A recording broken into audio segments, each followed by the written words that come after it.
ก็ได้ผลเฉพาะผู้ปฏิบัติเท่านั้นเหมือนกันกับการรับประทานอาหารใครรับประทานอาหารผู้นั้นก็อิ่มจะรับประทานแทนกันและอิ่มแทนกันไม่ได้การอวดกันนั้นจึงถือว่าเป็นภัยอันร้ายแรงต่อพระพุทธศาสนา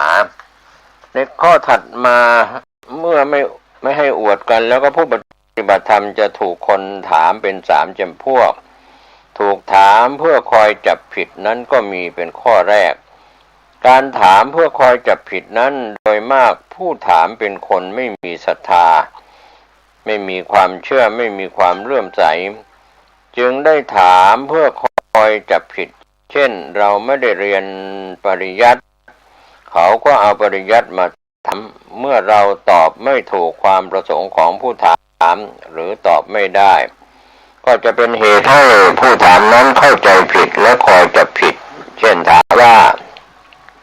ในเวลาปฏิบัตินั้นรู้จักปฏิจจสมุปบาทไหมเมื่อเราตอบว่าไม่รู้เขาก็จะพูดว่าการปฏิบัตินี้ไม่ถูกไม่จริงเหล่านี้เป็นต้นบางคนก็มีปริยัติมากไปย่อมจะถามว่าจะนั่งเพ่งท้องพองท้องยุบอยู่เฉยๆภาวนาพุทโธสัมมาอรหังนะมะพะทะอะไรก็แล้วแต่จะเกิดปัญญาได้อย่างไรพระพุทธองค์ก็ทรงพิจารณาบุพเพนิวาสานุสติญาณญาณระลึกชาติหนหลังจตุปปาตญาณญาณที่สัตว์ไปเกิดอาสวะขยญาณญาณที่หมดสิ้นอาสวะด้วยปัญญาจะเกิดก็จะต้องพิจารณามิใช่หรือดังนี้เป็นต้นถ้าผู้ที่อ่อนในการศึกษาด้านปริยัติก็จะยอมจำนนก็คือตอบไม่ได้ถ้าผู้มีปริยัติดีปัญหาเช่นนี้เป็นของง่ายที่สุดและจะรู้ถึงเจตนาของผู้ถามได้มากกว่าผู้ถามนั้นมีน้ำใจอันขุ่นมัวหรือบริสุทธิ์ผู้ที่ไม่เก่งปริยัติก็จะเป็นเรื่องธรรมดาอยู่เองที่จะตอบไม่ได้ถ้าผู้ถามเป็นปุถุชนผู้ตอบเป็นพระอรหันต์ก็ยังสู้กันไม่ได้เรื่องนี้เคยมีมาแล้วในสมัยหลังพุทธกาลมีพญามิลินซึ่งเป็นปุถุชนได้ถามพระอรหันต์ตั้ง20,000 องค์ก็ตอบไม่ได้จำต้องหนีเข้าไปในป่าพระอรหันต์ต้องไปอัญเชิญนาคเสนเทพบุตรบนสวรรค์มาบังเกิดในเมืองมนุษย์แล้วให้บวชในทางพระพุทธศาสนา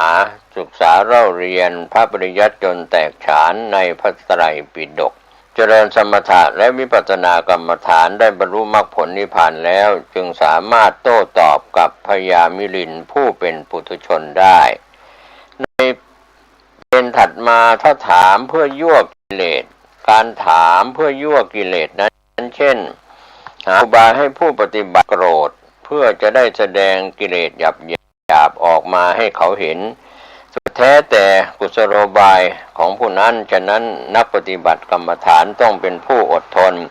ไม่น้อยใจไม่โกรธง่ายไม่หุนหันพลันแล่นต้องหนักแน่นไม่หวั่นไหวต่อนินทาสรรเสริญสุขทุกข์และในการที่มีผู้ถามว่าการถามเพื่อเอาอย่างก็มีอยู่การถามเพื่อเอาอย่างก็คือผู้นั้นมีศรัทธาอยากจะเข้าปฏิบัติแต่อยากรู้ก่อนว่าจะถึงมรรคผลนิพพานนั้นเป็นอย่างไรเพื่อจะได้จำไว้เวลาตัวเองปฏิบัติก็จะได้ผลเร็วขึ้นอันนี้ก็เป็นภัยเป็นอันตรายรู้ก่อนเกิดเพราะการจำหรือการเรียนแบบนั้นเป็นเพียงขั้นสุตตมยปัญญาญาณที่เกิดจากการฟังหรือจินตามยปัญญา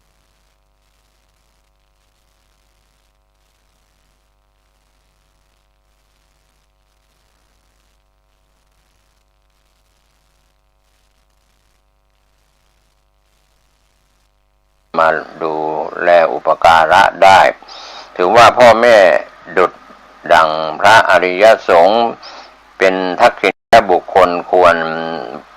ลูกหลานควรทำบุญผู้ควรแก่ทักษิณาทานของผู้เป็นชาวบ้านก็คือลูกหลานดูแลพ่อแม่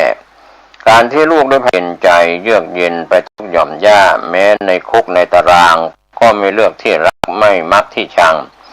ถ้าบ้านใดได้พากันเข้ามาปฏิบัติทั้งพ่อแม่ลูกหลานญาติมิตรบ้านนั้นก็จะได้นามใหม่ว่าบ้านแสนสุขเป็นเรื่องจริงๆเกิดขึ้นแน่ๆส่วนจะช่วยกันแนะนำพ่อแม่ญาติมิตรอย่างไรโดยเฉพาะพ่อแม่เป็นผู้มีบุญคุณต่อลูกมากพระพุทธเจ้าได้ตรัสไว้ว่ามารดาบิดาเป็นพระพรหมของลูกนั้นเพราะประกอบด้วยพรหมวิหารธรรมสี่มีเมตตากรุณามุทิตาอุเบกขาเป็นบุรพาจารย์เป็นอาจารย์คนแรกก่อนใครทั้งหมดของลูกเป็นปุพพเทวดาเป็นเทวดาของลูกก่อนเทวดาทั้งหลายเป็นอาหุนยะบุคคลของลูกคือเป็นผู้ควรแก่ไม่นั้นเชิญไปปฏิบัติดูก็แล้วกันว่า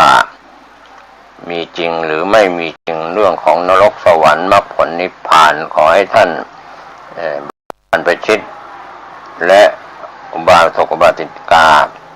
หรือผู้สนใจในการปฏิบัติกรรมฐานไปลงมือปฏิบัติเองแล้วท่านก็จะได้คำตอบเองเรื่องนี้บรรพชิตและคฤหัสถ์เราก็ต้องช่วยกันเผยแผ่เป็นกองทัพธรรมของพระพุทธเจ้า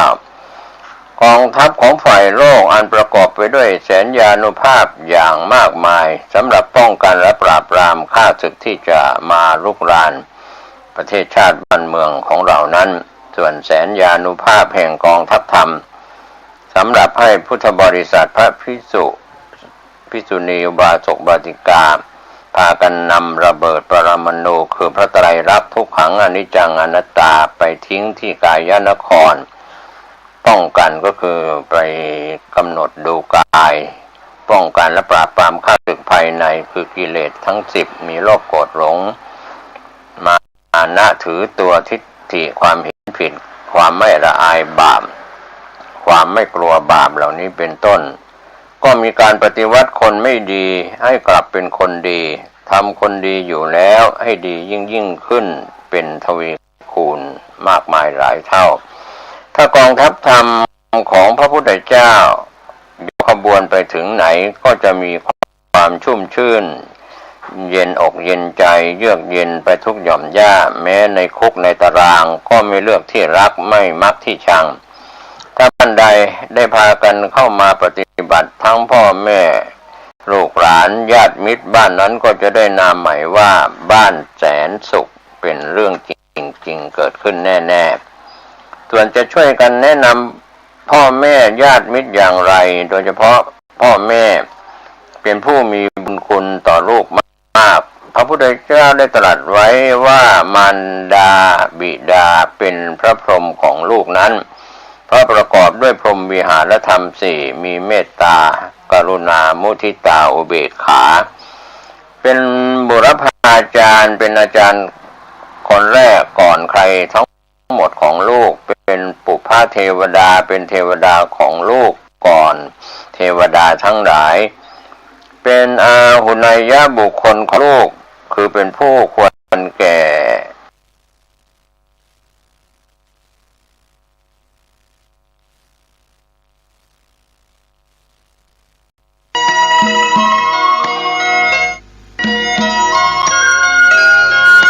สวัสดีครับท่าน